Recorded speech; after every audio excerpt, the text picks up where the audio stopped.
No pain, no gain. Il faut absolument pousser chaque série jusqu'à l'échec. Échec, échec, échec. Échec, échec, échec. Non, allez, sérieusement, qui n'a pas entendu ça au moins une fois, 2 fois, 100 fois, 1000 fois, 10 000 fois, depuis qu'il fait de la musculation? Et je plaide coupable. Oui, moi aussi, fut une époque pendant très longtemps où j'en étais persuadé, le fait de pousser mes séries jusqu'à l'échec, pour moi, c'était la clé du développement musculaire ultime. Et d'ailleurs, qui pouvait me contredire? Je le lisais dans Flex Magazine, je le lisais dans Muscle Mag, dans Muscular Development, sur les forums de discussion de musculation américains. Bref, c'était la base. Et oui, je suis d'une génération où on allait sur des forums de discussion pour apprendre sur certains sujets, parce qu'on n'avait pas accès autant à l'information que maintenant. Et même encore maintenant, c'est quelque chose qu'on entend beaucoup sur l'échec musculaire. Mais est-ce l'absolue vérité ou pas? Eh bien, c'est ce que je vous propose de voir aujourd'hui dans cette nouvelle vidéo. Générique.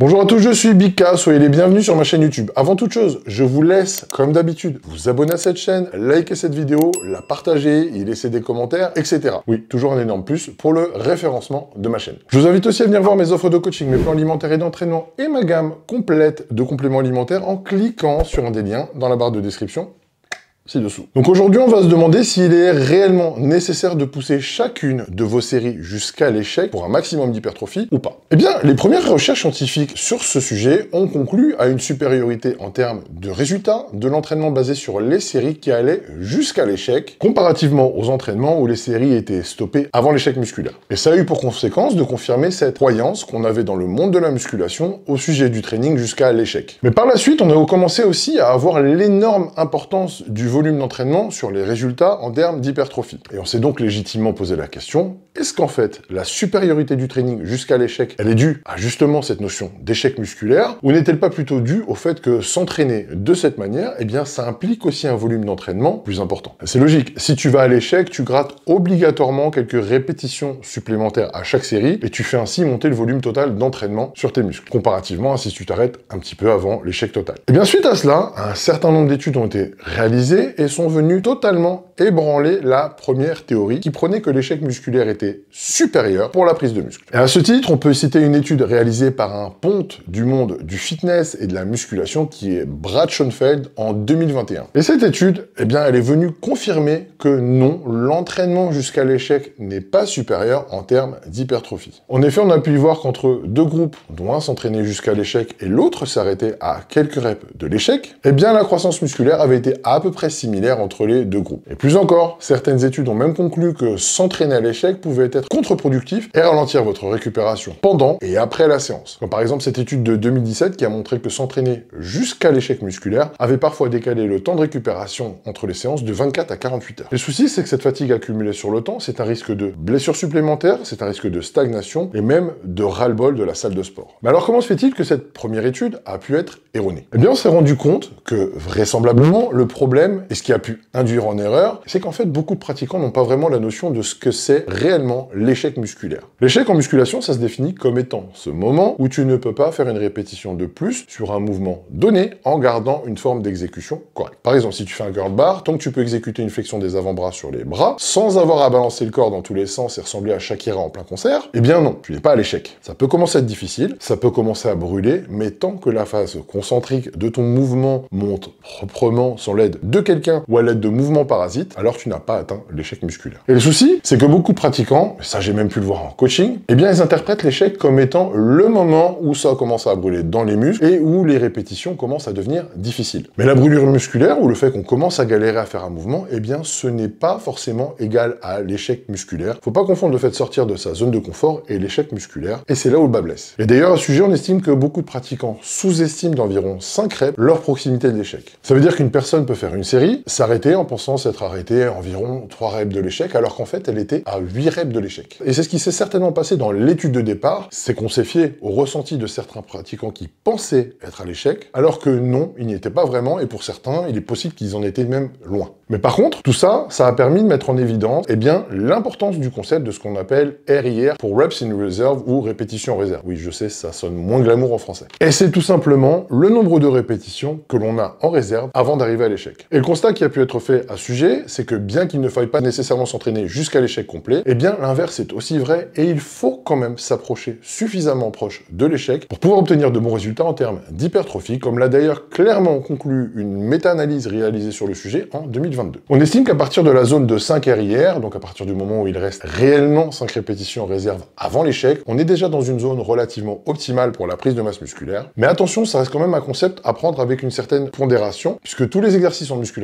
ne sont pas égaux. Tu fais un soulevé de terre, tu n'as pas le même degré de stimulation musculaire et de demande nerveuse que sur un curl concentrique. Donc sur des mouvements composés comme le squat, le soulevé de terre, le développé couché ou les développés militaires, effectivement, 5 RIR c'est bien, et certains spécialistes estiment même qu'on peut s'arrêter un peu plus loin que 5 répétitions en réserve sur ces exercices, du fait de leur haut degré de stimulation. Alors personnellement, je trouve que 5 c'est bien, parce que c'est quand même suffisamment proche de l'échec pour bien stimuler la croissance musculaire, tout en ne mettant pas le pratiquant en danger, en risquant de rester coincé sous une barre de coucher ou de squat s'il a mal évalué sa proximité de l'échec, par exemple. Par contre, sur les mouvements d'isolation, là, effectivement, le minimum, c'est quand même 1 à 3 reps en réserve, voire même l'échec complet. Puisqu'obligatoirement, ces exercices sont moins traumatisants nerveusement et musculairement parlant. Alors attention, pour autant, s'entraîner jusqu'à l'échec, chaque série, c'est pas forcément un mal en termes de résultats selon les personnes, mais c'est pas du tout la condition sine qua non pour gagner ni en masse musculaire, ni en force. Et c'est même délétère chez certains, comme on a pu le voir dans cette vidéo. Encore une fois, on en revient toujours à la même chose. Dans un programme, l'important, c'est l'hyper-personnalisation. Et c'est pas parce que ton partenaire d'entraînement encaisse de bourriner jusqu'à l'échec que toi aussi tu peux encaisser et récupérer de ça correctement au fur et à mesure du temps. Alors bien sûr, si vous êtes capable de maintenir un bon niveau de performance et de développement musculaire en faisant vos séries jusqu'à l'échec, alors pourquoi pas rester ainsi. Mais,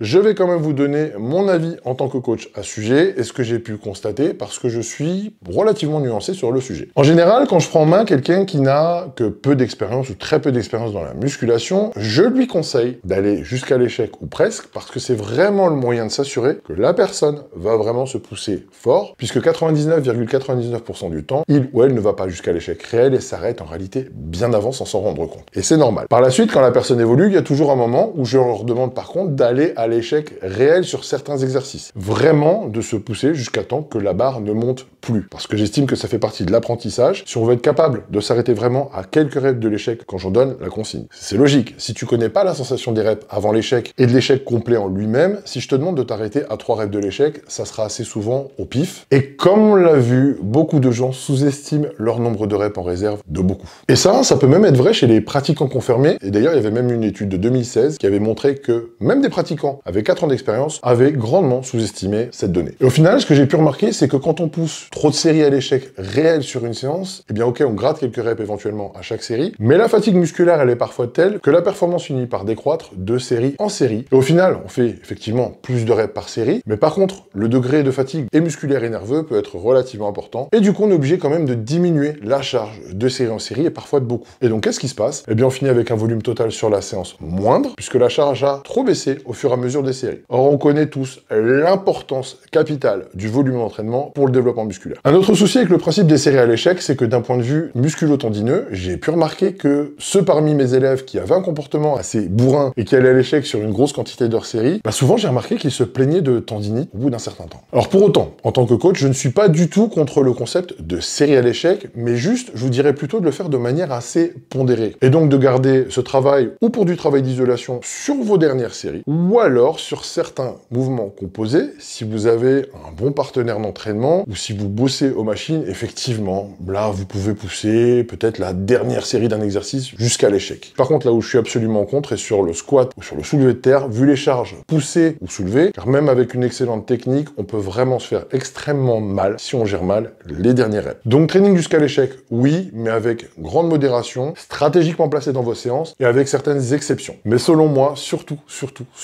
pas à chaque série et pas sur tous les exercices. Soyez pondérés et testez aussi sur vous pour voir ce que vous pouvez encaisser, car il faut pas l'oublier, on est tous différents et ce qui fracasse l'un peut très bien réussir à l'autre et vice versa. Voilà, c'est tout pour aujourd'hui, j'espère que cette vidéo vous a plu et qu'elle vous sera utile. Comme d'habitude, n'hésitez pas à vous abonner à cette chaîne, à liker, à partager, à commenter cette vidéo et surtout, on n'oublie pas d'activer les notifications pour être averti à chaque sortie de nouvelles vidéos. Pour tous vos besoins en compléments alimentaires de haute qualité, n'hésitez pas à vous rendre sur mon site www.bigkperformance.com où vous pourrez trouver toute ma gamme d'isolats de protéines, acides aminés, pré-workout, brûle-graisse, complexes pour les articulations, etc. Pour toute information sur mes offres de coaching avec suivi, mes programmes programme personnalisé de diète et d'entraînement, retrouvez-moi sur mon site www.bikacoaching.com. Retrouvez-moi aussi sur Instagram, TikTok et Snapchat où je vous partage des conseils absolument tous les jours et mon quotidien sous le pseudo Bika-coach. Je vous dis à très bientôt pour une nouvelle vidéo.